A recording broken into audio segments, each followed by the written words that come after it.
Hi, everyone, and thank you for joining us. I'm Claudia Borgelt and oversee NLP's fundraising efforts.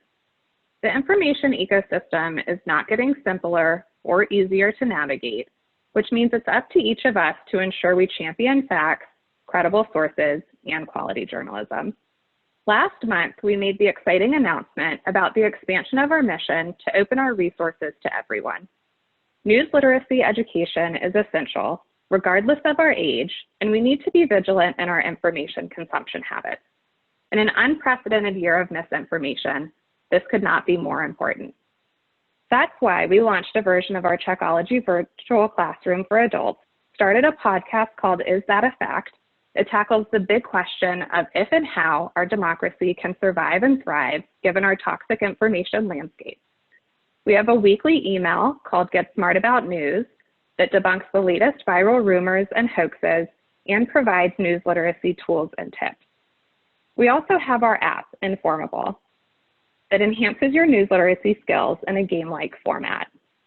These resources are specifically geared for the everyday news consumer, you and me, to help us increase our news literacy acumen. I hope you'll check them out, and we'll share how to do that after this conversation. Which brings us to today with Peter Adams. Peter is our Senior Vice President of Education. He's been with NLP for 11 years. He's the brain behind Checkology and a former teacher. Today, Peter will discuss recent misinformation trends, core news literacy skills, and discuss tips on engaging with friends and family. Please submit your questions via the chat box. We'll take them halfway through and again at the end. We're so thankful that you're spending an hour with us today. Peter, take it away. Great, thanks, Claudia. Good afternoon, everyone, or good morning if you're joining us from further west. Again, my name's Peter Adams. I run the education team here at NLP, and I thought it might be helpful just to take a look back at misinformation trends in 2020 as a kind of snapshot and some things we can draw some insights from that I think are more broadly helpful. So, as everyone is very well aware, 2020 has brought a number of major events and controversies, not least of which is the pandemic that is ongoing. Early in the pandemic, obviously, there were lots of viral rumors about cures and other kinds of medical misinformation. So that was a big trend in March, April, and it started to sort of taper down in May and June. Still see them online, but this has slowed down quite a bit as people have turned increasingly to authoritative sources. It was a bit of a perfect storm. There was an unprecedented, huge global event, a lot of very urgent curiosity and a need to know how to react. And so into that void, a lot of misinformation got pushed, and some of it was malicious, but a lot of it was well-intentioned. We also saw a lot of sort of political claims around COVID. So here is one from May, sort of, insinuating there's a conspiratorial element here, right? That medical workers are not getting this. And this was blasted out across Facebook and other platforms verbatim. So you can even see, the exact same punctuation here. This is a false claim, by the way. And, some people see these kinds of posts online, identical language, identical claims, and think, well, that must be a botnet, that must be a malicious, coordinated campaign, when in fact this was very likely a copy and paste campaign. So this was likely a message shared into a Facebook group or another private group with a lot of members, and they just reshared the language in what is known in internet slang as copy pasta, so spread across the internet. So it's that's one sort of insight here we can draw. The impulse to call everything a bot is sometimes misguided and sort of exaggerates that problem, and at the same time underestimates the problem that ordinary users who are just pasting messages without analyzing them or checking them at all present. This is just a sheer assertion, by the way. There is no link here. There is no evidence presented. You still see these kinds of just, isolated statements, just assertions alone, circulating a lot online, especially around the election. We also around COVID saw a lot of protests across the country as people started to get edgy this summer about restrictions. There was a protest in Berlin. However, this picture is not it. This is a false context photograph. This is a music festival in Zurich, Switzerland years ago. The protest in Berlin did have large crowds, but whoever decided to repurpose this image obviously wanted to exaggerate how many people were out in Berlin, but that was not Berlin and not the protest there. But this rumor got massively amplified. Here's Sherry Tenpenny, who's a major anti-vaxxer conspiracy theorist on Twitter, really boosting that to a very large audience. So often we see these things start in small circles and then eventually get amplified. At that time in the spring, we were thinking very carefully about the relationship or the similarities between the actual pandemic and what the WHO called the infodemic, this glut of information, including misinformation, and how, just as 20 seconds goes a long way when you're washing your hands or sanitizing, 20 seconds can go a long way online as well. And the parallels between the way the virus was circulating, but also this viral content was very easily circulated as well. And one point that we made at the time was that while there's still no vaccine or concrete solution available for COVID, there are ways that we can fight the infodemic in more concrete ways. Obviously then, throughout the summer, more and more protests across the country took place. This is a fake tweet purportedly from Joe Biden. It appears to be from Joe Biden's account. It is not. Making a racist statement in a tweet that Biden never said.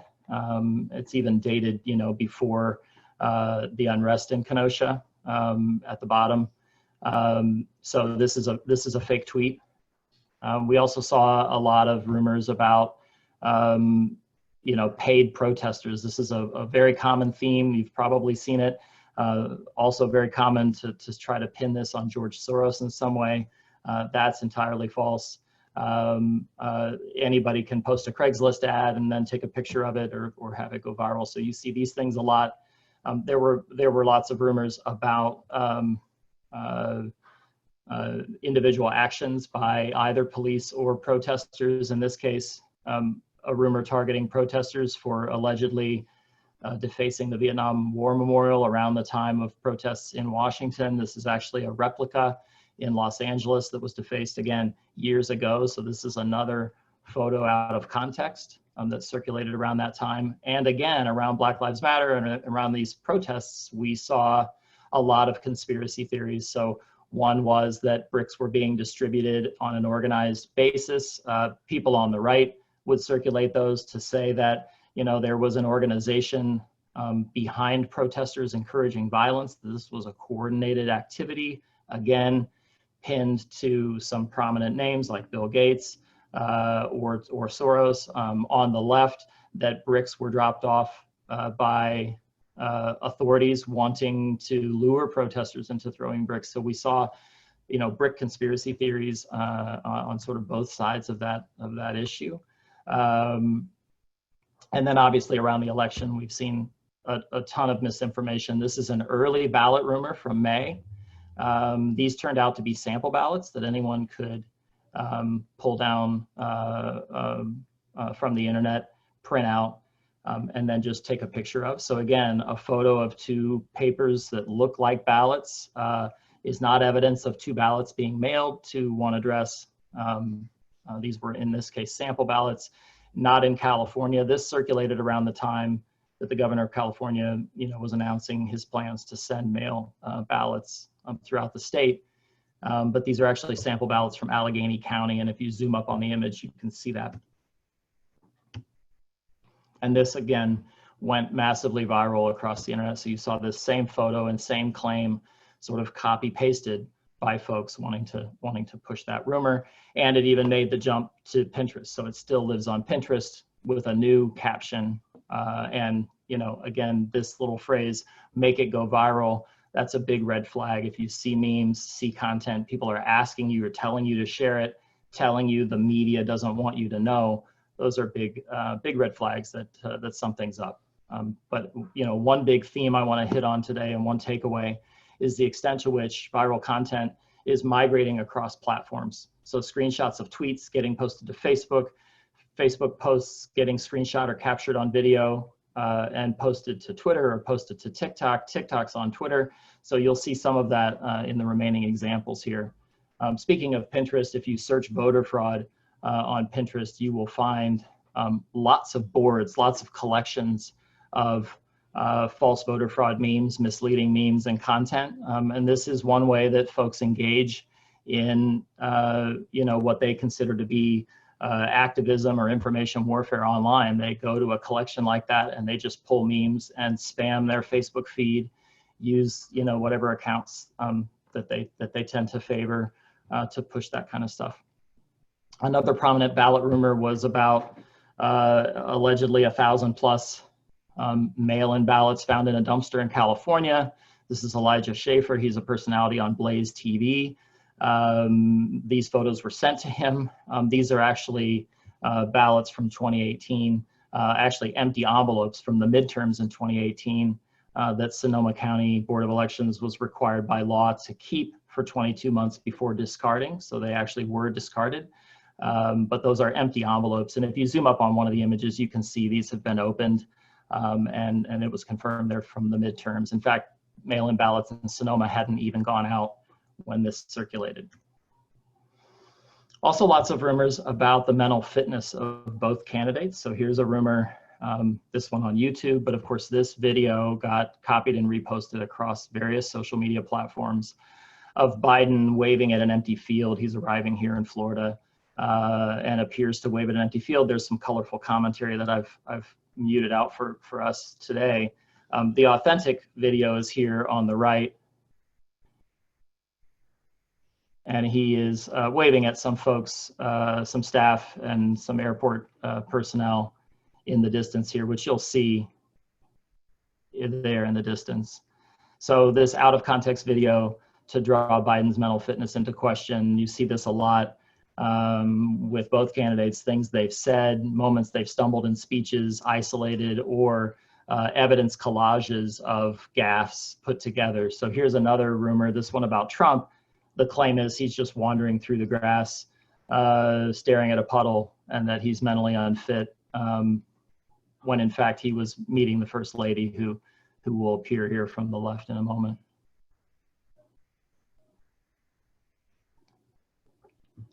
Warren served the puddle, and then they walked to Marine One. So again, video out of context, but also this theme of mental fitness, that there's something wrong. And here it is again, a different tweet, same video from Twitter on Instagram, right? So we're seeing more and more cross-platform proliferation of these rumors. Once in a while, a standards-based news source starts a viral rumor as well. So Newsweek did this piece, got some key details wrong.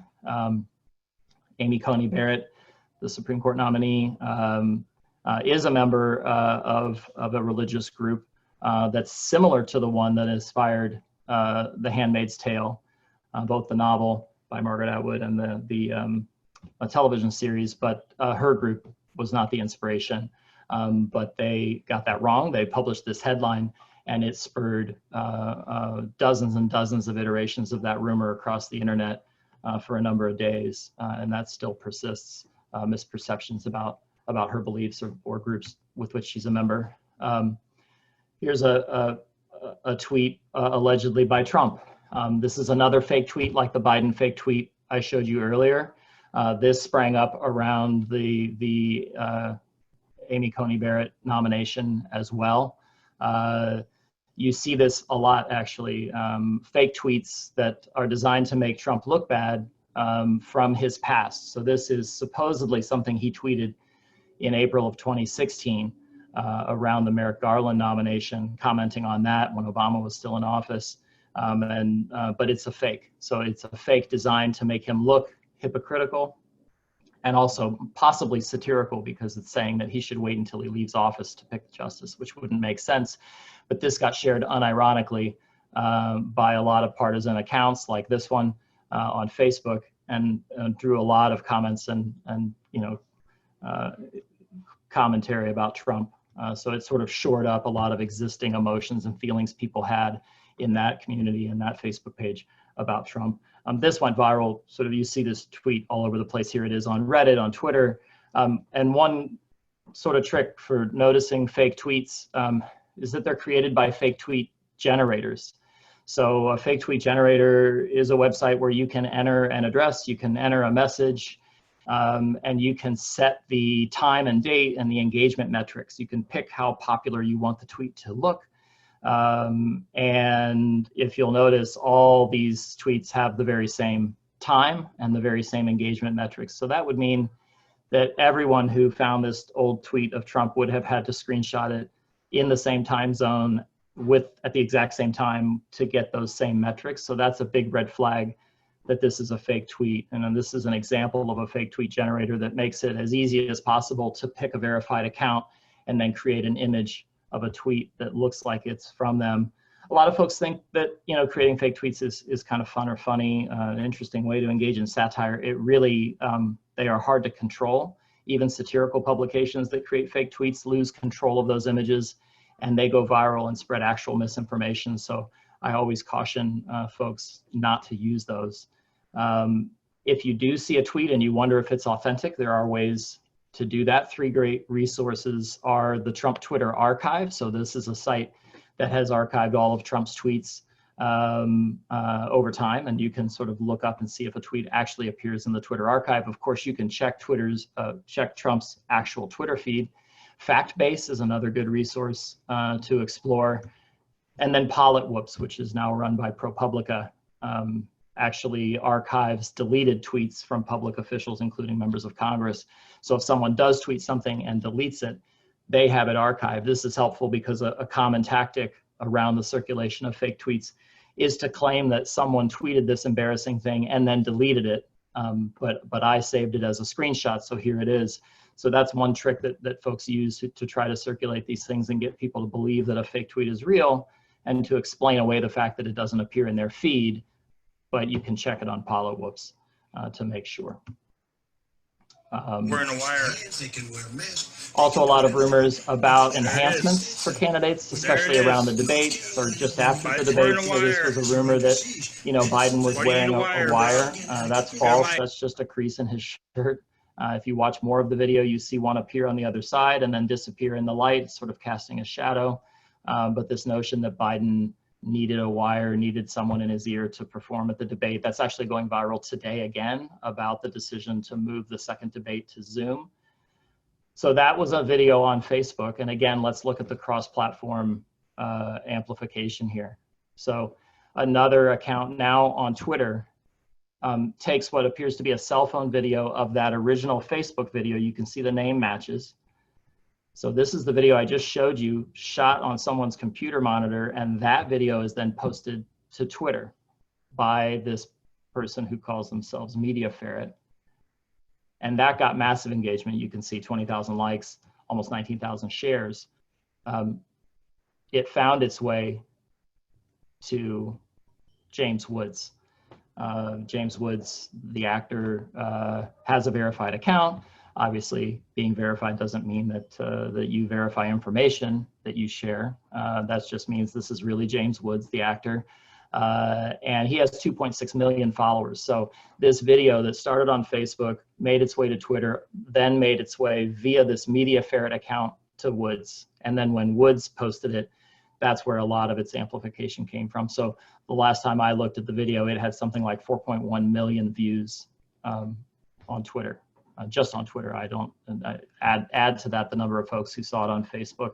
So that's a good sort of picture of how something can start, on someone's ordinary person's Facebook page, get picked up on Twitter by other folks, get dropped into a partisan group, maybe amplified, and then eventually somebody, an influencer, finds it and shares it.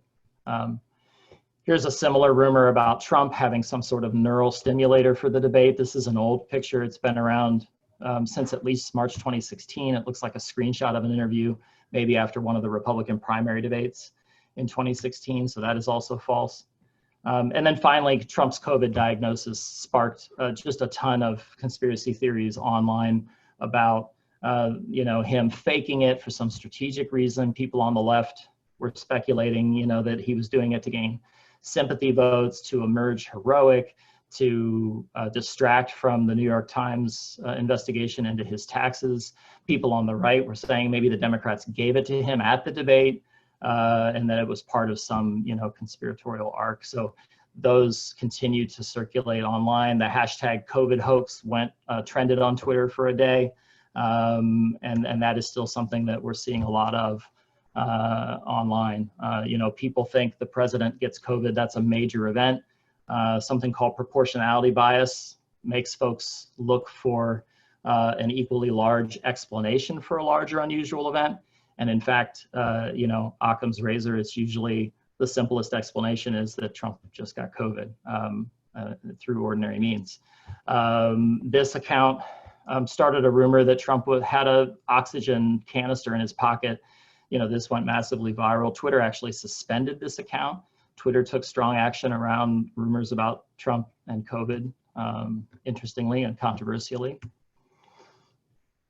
And then finally, this video, purportedly of bikers praying outside of Walter Reed. This circulated with that message a lot. This is from a member of Trump's campaign staff who tweeted this. But this is a protest in Pretoria, South Africa, nothing to do with American politics, nothing to do with Trump, on August 29th. So it's a recent video, but it's entirely out of context. And you can actually go to that location in Pretoria and compare the images and fact check that, confirm that that is not outside of Walter Reed, and then find news coverage about this event. So that's sort of how we've worked with this example with students and created some resources to help them walk back claims like this. So some key trends that I'll spotlight, and then we'll stop and chat for a bit and maybe take questions that I just want to draw out of what I shared. I know that was a lot. But obviously we've seen, lots of COVID misinformation of all kinds, sometimes just about the virus or about medications, but often fused with politics. A big trend that folks have highlighted this spring and summer is that the isolation combined with the curiosity and fear of the pandemic has resulted in more people spending more time online, and actually more folks finding problematic content, including especially QAnon conspiracy theory content, and getting kind of sucked in or drawn into that world in really dangerous ways. A lot of protest photos and videos, a lot of isolated, I didn't include them in the deck here, they're a little disturbing, but a lot of isolated shots out of context of police taking action against protesters, or of protesters engaging in violence against police. And then often, again, compilations of those isolated clips. So not just one clip out of context, but what Joan Donovan, the misinformation scholar, has called evidence collages. So isolate, out of context clips put together in kind of a reel designed to really persuade people and drive really strong emotions. We've seen a lot of mainstreaming of QAnon conspiracy beliefs. It's a pretty complex network of beliefs, and fragments of the conspiracy theory underlying claims and ideas have become surprisingly and alarmingly mainstream. So you see them appear at political rallies, you see Q signs at political rallies, you see, people sharing ideas that are connected to QAnon who have no idea that they're actually dabbling in or amplifying a conspiracy theory. That's been a major trend this spring that a lot of folks are doing good work on. Ben Collins and Brandy Zadrozny, for example, at NBC News have done phenomenal work on that. And then a lot of folks sort of creating fake evidence of grassroots support or widespread disdain. So again, employing that evidence collage strategy to make it look like their chosen candidate is maybe more popular than they actually are, or to emphasize criticism of a candidate that they're trying to damage. Lots of rumors about ballots, about fraud, a lot of pictures of ballot applications. Some people receive 2, 3, 4 ballot applications, and they take a picture of them saying they were mailed 4 mail-in ballots. But no matter how many applications you fill out, you will only get 1 ballot, and only 1 ballot will count. Lots of fake tweets again, and then lots of rumors about candidates' fitness. I just wanted to highlight some of those just at a higher level. And then more generally, I think some tips to take away from the year so far in misinformation is, again, to really watch for cheap fakes more than deep fakes. There's been a lot of coverage of the technology that can drive deep fake videos, making public officials and celebrities look like they're saying something that they're not, actually manufacturing footage using an algorithm. It's shocking technology, it's interesting technology, but it's not driving a lot of misinformation online. Cheap fakes, which are much less sophisticated and easier to produce, copying, pasting images out of context, just making a sheer assertion with no evidence, editing a video in a misleading way, much more common, much easier to do, and just as effective. So really, keeping our eye on those is a better way to spend our time online if we're interested in pushing back against this kind of stuff. False context is still probably the most common strategy, just taking something out of context and putting it in a misleading or false context. And sheer assertions, just claims that Biden's wearing a wire with no evidence, no footage, just the claim. Those claims actually started before the debate with no evidence, and then after, people looked for ways to try to buoy that up. Again, lots of migration across platforms, much more than we've seen 4 years ago, for example. So rumors that start on one platform almost immediately just hop cross platforms. So that's a challenge, I think, because the approach that different platforms take to misinformation varies, but the rumors make their way across all of them in different ways, and that presents real challenges for all of us as well. People also have a kind of ubiquity bias, so if they see it everywhere, it starts to feel true. And I think paying attention to evidence collages and not really falling for that tactic is an important takeaway here. And then, 2 final points, comparing with 2016.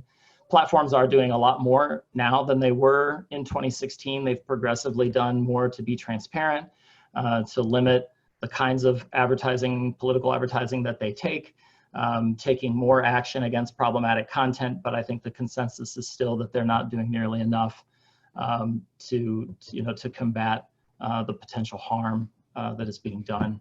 And then finally, foreign disinformation, primarily but not exclusively from Russia.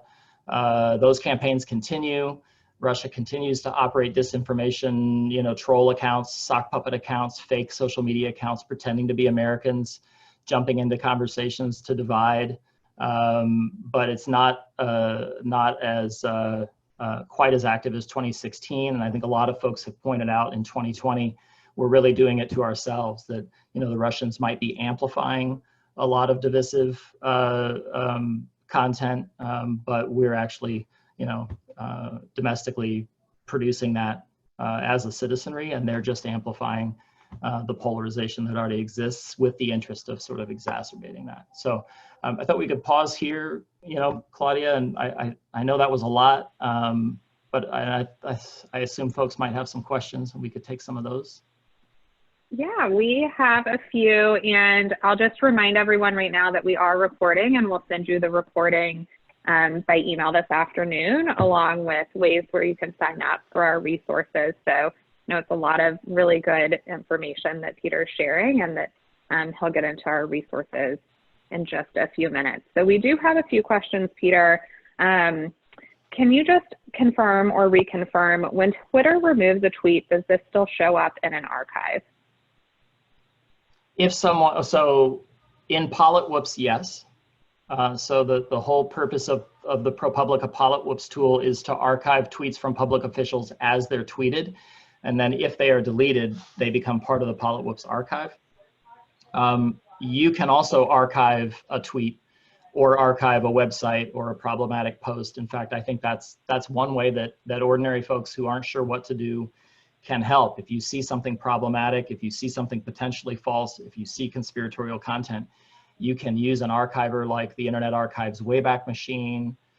There's one at archive.today that you can save a screenshot of that so that it's date and time stamped and kind of proves what something looked like at the time, even if it's removed later. Okay, great. Another question that we have is coming from Central Wisconsin. A startup indie news site is surrounded by print ghost newspapers and a very jaded populace as a result. How do we convince the public of the importance of real news? Yeah, that's a great question. Obviously, one that a lot of folks are doing work on.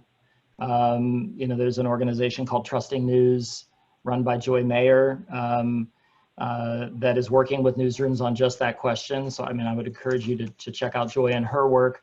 I think the short answer is to be transparent about your process, to share as much as possible, why you're covering the stories you're covering, how the decisions you made, the tough calls you made, anticipate common ways that audiences misunderstand the process of producing, verified quality journalism.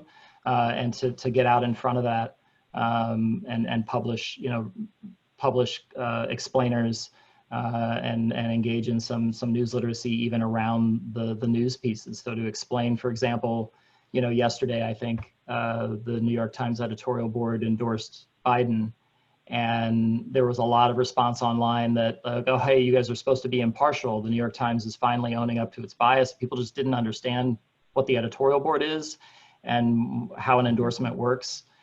So taking the time to explain that and not taking for granted that people just know, I think is a big part of it. Okay, great. Another question is there regulation, legal consequence of spreading fake news? If not, will there be? There are in some countries, but they tend to be authoritarian regimes that are using fake news laws to clamp down on information that's inconvenient or politically damaging. So that gets into dicey territory and in a number of ways. In the US, obviously, it has First Amendment implications, but also it's very difficult to tell who is posting what and where they are from to be subject to what, to what system of laws or what government. So that's a global issue. And so it's very hard, I think, for folks, especially given what we can see and know now, on platforms. It's very difficult to know someone's location. And there are real downsides. For example, if Twitter, automatically identified or made it easy for someone to identify exactly where you live, that could have negative effects on some users, even as it adds more transparency around misinformation. So short answer, no really effective laws. It's really up to platforms and their terms of use and their community standards. And obviously a lot of governments are working with and talking to platforms about legal, regulations and passing legislation. Okay, great. And then we'll take two more questions right now, and we have some really good questions coming in about how to talk with friends and family. So we'll tackle those in just a little while. But final two questions for right now. For middle or high school teachers who want to use, say, 20 minutes of class time to address this issue, what's your best advice for the module, slide, or example to use to hook their attention? Like 20 minutes at a time. I'm a big believer in kind of using, misinformation is designed to engage you, to prompt an emotional reaction, to hook your attention in malicious ways, but you can use that to your advantage as a classroom teacher, right? So you can present a rumor, get everyone's attention, and then work through and debunk it. And I think that kind of fact checking, that kind of digital verification work whether it's doing a search in a new tab and getting to an answer, or something like that Trump prayer rumor that I showed you with the motorcyclists actually geolocating something or doing a reverse image search. Students are really engaged by those activities. And it's also a kind of side door into the topic itself. So if you're interested in introducing, discussing with students the nomination of Amy Coney Barrett, for example, in my view, a cold start would be to go in and say, hey, who knows, who can share something they know about Amy Coney Barrett and try to get that started. Or you can start with a viral rumor, integrate some news literacy, debunk the viral rumor, and that naturally raises the question for students, wait, who's Amy Coney Barrett? Why is everybody talking about her? What's the problem? And then, then you're engaged. So it can also act as a kind of, on-ramp to events about, to conversations about current events. Great. Okay, and final question. This one is broad.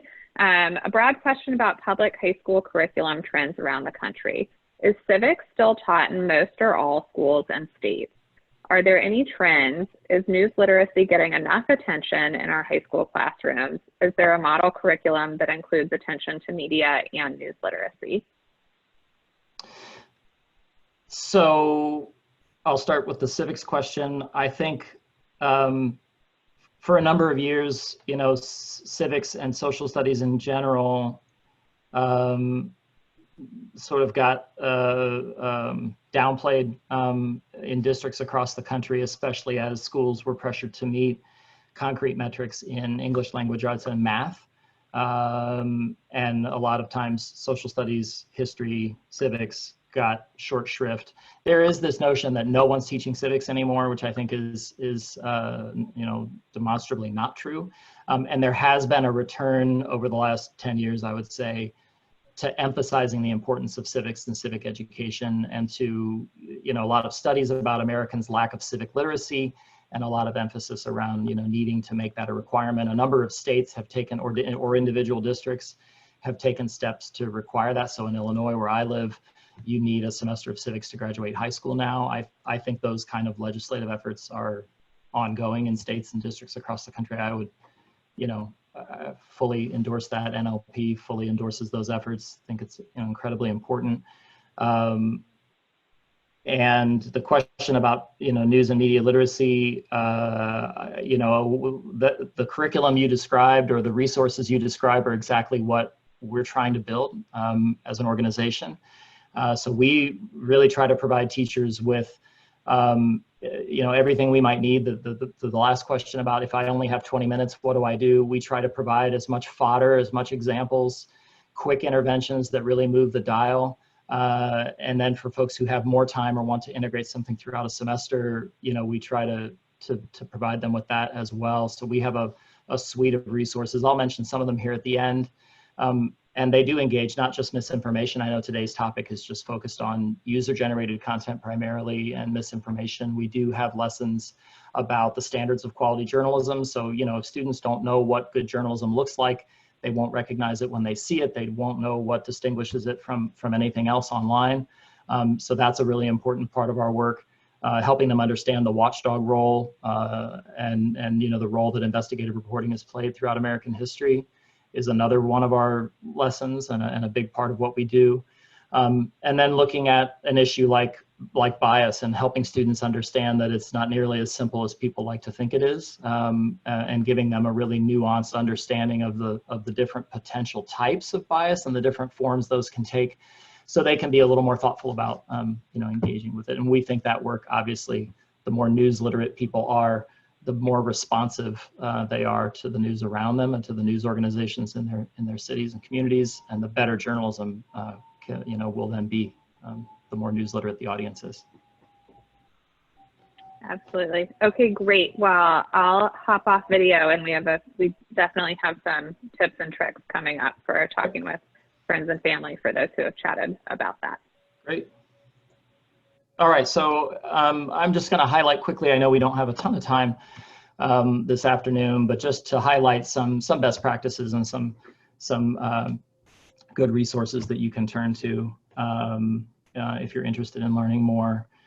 So obviously one thing that's key is for everybody to just slow down, to be aware of the emotional response they might be having to a piece of misinformation like this one, again, amplified by an influencer, the actress Deborah Messing, and to recognize that, misinformation is fundamentally exploitative. So it tries to target our, most deeply held beliefs and our most, our dearest, most important values. So, our religious faith, our patriotism, our desire for justice and equality, it attacks us there and tries to prompt an emotional reaction.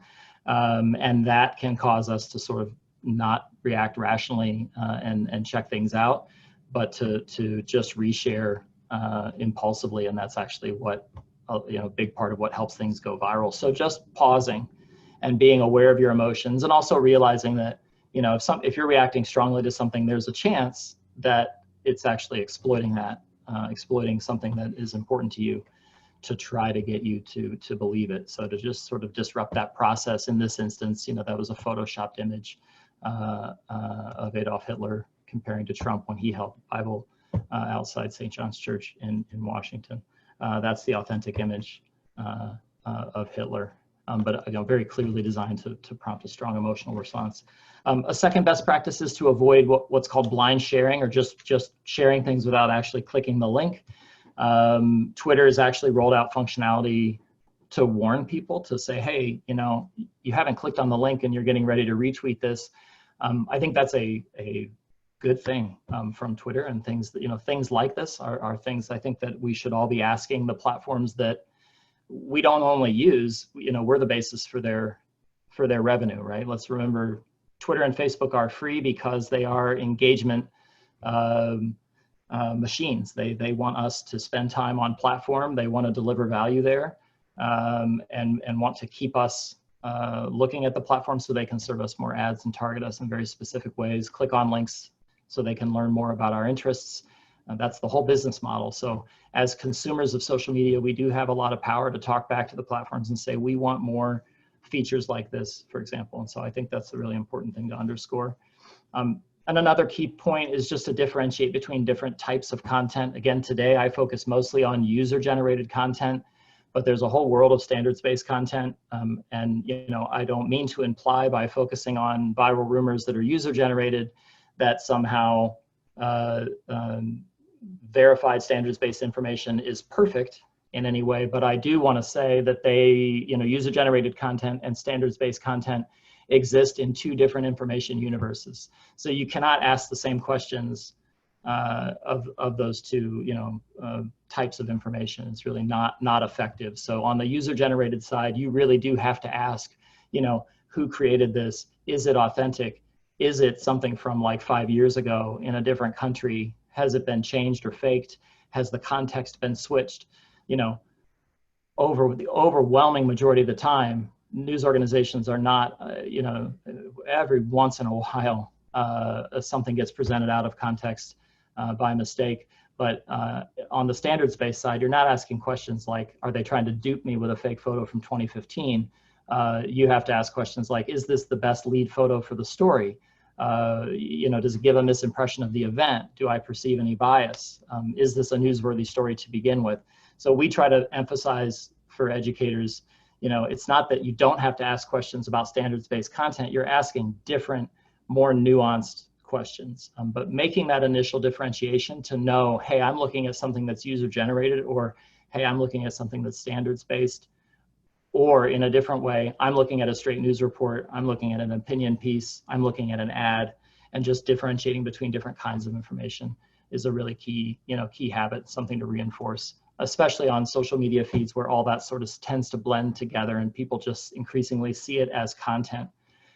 We have a graphic organizer, actually an infographic that leads people through these different steps depending on different what kind of information they're looking at, if it's user generated, if it's from a source that they don't know, they're not familiar with, or if it's a standards-based source that they do recognize. So you can check that out as well. My colleagues might be able to put that in the chat. Another habit, obviously, is checking the source. So I still see lots and lots of links to Russia Today. It has a huge following on YouTube. This is, state-sponsored Russian propaganda news.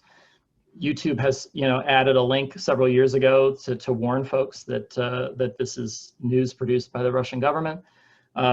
But I see links to RT, and Russia Today rebranded to RT, I think explicitly to help conceal who they are.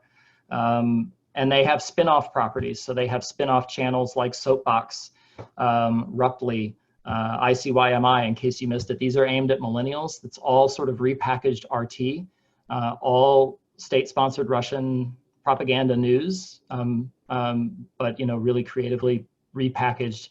And so they're constantly changing names and starting new little properties to try to, or new organizations to try to reach people and push their agenda. Very selective news judgment exercised in these, and incendiary stories designed, obviously, to drive division in the West, to highlight divisions and problems in the U.S. And in Western Europe primarily. And then also taking the time to learn some fact-checking fundamentals, especially if you're really interested in this concepts that I've been sort of mentioning, or figuring out how you can debunk information like professional fact-checkers. There are lots of great resources. We have some, which I'll talk about in a minute. First Draft is a great organization with some training resources. The Verification Handbook, which Craig Silverman at BuzzFeed News just brought out and edited, has a lot of great content as well. Those are two that I wanted to sort of mention, but there are lots. And then obviously from NLP, we have this year taken our Checkology virtual classroom, which we launched for students, and made several core lessons available for the general public with a new interface. I'll show you what that looks like in a minute. We have the Get Smart About News newsletter that Claudia mentioned at the top, our Informable app, our new podcast, Is That a Fact? We have resources for everyone on our website, free webinars. We have, keynote trainings available, keynote speeches that people can book if you have an organization or a civic organization that might like to do a webinar like this one, or an in-person presentation when we're back to that.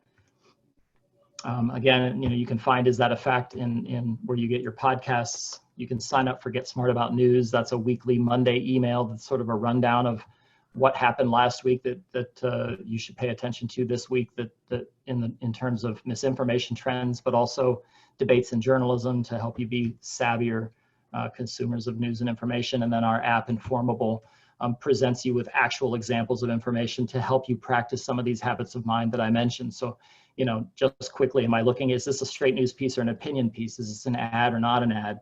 Does this post provide strong evidence for its claim or not? And you're scored by how quickly and accurately you work through these levels of examples. So we've curated 140 examples or something like that in the app that you can go through and just sort of practice those habits of mind, share that with your friends and family. And then, Checkology for everyone looks like this. We have, I think, 5 lessons available right now, including one about misinformation with Claire Wardle from First Draft. It kind of looks like this. She's talking about different kinds of misinformation, trying to sort of disrupt this really opaque and counterproductive term fake news, and giving people a new misinformation vocabulary. So Claire sort of works through some examples. There are assessments that you can go through just to start to recognize some of these tactics and draw it into tighter focus for folks, so that you have a fighting chance online against this kind of thing. Like this one, which was. And then we also have a check center in Checkology that is like a fact-checking training center. So you can learn some of the skills I mentioned, reverse image search, basic geolocation, but also do challenges where we see, here's a meme, can you walk this back and figure out where that photo came from, answer some key questions and practice those skills. So I will conclude with a few tips for engaging friends and family, and then we'll take more questions if you have them. We're coming up with a list now. Actually, we'll be out with a new infographic here shortly in the coming days for how to talk to friends and family about misinformation if someone's shared something online that's false. Most people have at least one, if not many people in their lives who tend to share too quickly, maybe with the best of intentions, but in a misleading way that really spreads confusion and kind of information pollution. So the first rule, obviously, is to be civil and not judgmental. Obviously, you don't want to imply, someone has a deficiency because they didn't know something was fake, but also I think in an empathetic way to respond and say, hey, I saw that too, or hey, I believed that at first, but then I checked this site, or then I did a Google search and I found this. That's key, just especially if you're commenting publicly. That's extremely important. So someone is receptive to being guided, and it does take time, which we'll talk about in a moment. Taking your time in responding is also a good practice, obviously. So if you see something, it's very easy to get frustrated with folks who share a lot of misleading or overtly false content, things that you find offensive. But just hammering out a knee-jerk response can be really counterproductive and actually cause them to double down and just become more entrenched in the sources where they're getting that information, and firmly entrenched, against being redirected. So take your time, again, be civil, be empathetic, and try to find some common ground between you and this person, things that you both care about. Hey, I love this country too, or hey, equality and racial justice is important to me, but this is not true. That kind of common ground move is really important. And then to focus on the facts and evidence. So we get asked a lot, hey, what if, I find a rumor debunked on Snopes, but I know that my Uncle Joe will dismiss Snopes without even clicking the link. You go ahead and click into the Snopes fact check and find the evidence that Snopes presents, right? Snopes doesn't just say, or PolitiFact or anyone else, fact checkers don't just say, this is false, trust us, we're Snopes, we're PolitiFact. They actually explain and link to evidence why it's false. So if it's an old image, they'll show you where it came from. Just take the original context of the image and share that, or maybe share that first and say, hey, this is from 2015. I know it looks convincing, but I found this. And you don't have to lead with Snopes. Maybe you follow up with a link to a fact checker, but that's another good practice. And then again, know when to take that conversation private, right? So to know when a direct message is going to be better, or even a phone call, or even the next time, that you see them. And then finally, I think just in general, engaging online, especially with people you don't know, is to recognize the difference between a debate and a fight. So, a debate is a situation where people disagree, but they are both, in that discussion, in that, argument, if you want to use that term, in good faith. So they're really, trying to draw the best conclusion they can from the evidence available, and sharing their perspective and trying to convince the other person, and that other person is in some way open to having their mind changed. They're open to considering new evidence. In a fight, people are just looking to win and score points by any means necessary. So I think way too much political discourse online is a fight mistaken for an argument. And this is sort of a variation on don't feed the trolls, that piece of advice. Just recognize when you're dealing with someone who wants to fight, and don't waste your time and emotional energy on that. I mean, it might be helpful to drop one link to draw something they posted into question, but don't get sucked down a rabbit hole. Your time is better spent elsewhere. So those are our sort of six big tips we're coming up with. Again, we're going to produce a more detailed rundown of these tips here in the days to come, but I wanted to touch on those here at the end of the session. So Claudia, if there are other questions here in the last 6 minutes or so, we can certainly chat more. Sure, I think we have time for two probably. So those are really helpful tips, particularly for online engagement. And we know that we have the holidays coming up right after the presidential election, and curious what your tips are for diplomatic and convincing ways to correct family and friends in person when they're just absolutely convinced that something is valid, even though there's no proof whatsoever. How would you tackle that? Yeah, so again, I've had that happen. I've had that happen recently, actually. That, a person who I won't name, you know, in my life has sort of said unironically, hey, did you know Biden's going to be wearing a wire tonight on the debate? I was talking to this person the day of the first debate. And I said, oh, you know, again, trying to remember my checklist. And I said, you know, I saw that too. I've seen a lot of claims, but did you know that, you know, these claims have been around for a number of years. So there's actually a long history to the secret wire accusations, go back at least to 2000. You know, Rush Limbaugh said that Gore was going to wear a wire. In 2016, there were rumors that Hillary was going to wear a wire. There were rumors that George W. Bush needed a wire. So that history starts to wind that back. And again, I just think presenting people with facts, helping to frame it not as a personal failure that they believe that, but to explore why, and then again, approach the topic as one that is fundamentally exploitative, right? So somebody is trying to dupe you by pushing this rumor.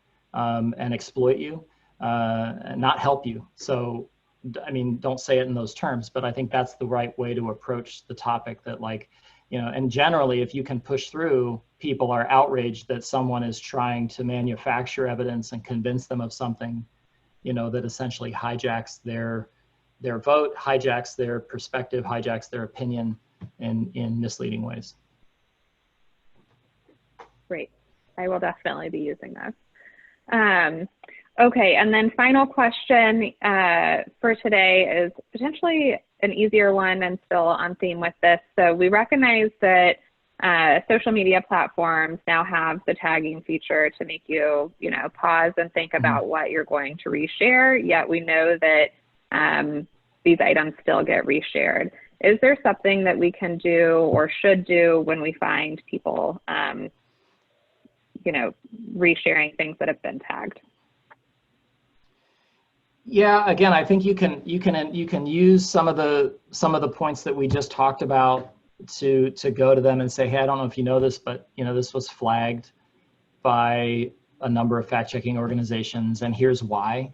So don't stop with the organizations, because that opens the door for somebody to just dismiss those organizations, but say, here's what they found. And you can show someone, hey, that picture's from this location in this year. That's really false. You know, you probably want to be careful. No one wants to mislead others. No one wants to have a negative effect. I mean, not no one, but in general, the people that you're dealing with do not. There are bad actors online who are dead set on doing that. And then I think, you know, taking the time, if you don't know the person, to still comment and then not get sucked down a troll rabbit hole, but to leave a comment for other folks. And remember that when something gets amplified, you know, people who don't comment, lots of people who don't comment still see it, and leaving a comment behind that says, hey, this is false, is really important. You know, that's one of the first things we recommend people do. If you see something that you think might be false, check the comments, scroll down and see if anybody's disputing it, because, you know, very often if it's false, someone's flagging it even before fact checkers can, or they're raising questions about it. So be one of those people, right? That's raising questions and leaving evidence behind for others, you know, who are going to encounter this further down the line. Great. Well, that is a perfect point to end on. I want to thank everyone for joining us today. Like I said earlier, we will be sending out an email this afternoon with the link to this recording and additional resources and tools that you can use. Please, please, please share them with your family and friends and anyone who you think might be interested and might find these useful. And then finally, I'd be remiss if I didn't remind this group that we're a nonpartisan nonprofit, and we rely on donations to keep our resources open and free for everyone. If you believe our work is important right now and you're able to support us at this time at any level, we would appreciate it. Thanks again for joining us. Stay news literate and enjoy the rest of your day. Thanks, everybody.